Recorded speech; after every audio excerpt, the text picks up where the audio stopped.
नाम शौकत अली। मैं तकरीबन कोई 1997 सीखना शुरू किया तो लक्ष्मी चौंक जो मैं सीखा 20-22 साल हो गए ने काम किए शुरू किए उहदे मैं सीखता भी रहा वहाँ अपने आर्डर से भी लोगों का करता रहा वहाँ।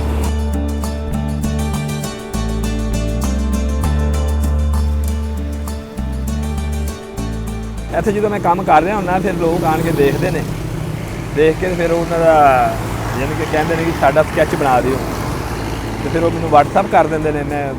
बना देना कोई 1000 दे दिंदा कोई 1500 कोई 2000 इत्थों तक स्कैच बना दीदा। आयल पेंट जो होंगे 4-5 हज़ार का इस तरह करके वाटर कलर कोई कालजां दे बच्चे आते हैं कि सानू काम कुम सिखा दो उन्होंने सिखा दीदे या कोई ड्राइंग ड्रूइंग बनानी होए तो उन्होंने वो बना दी।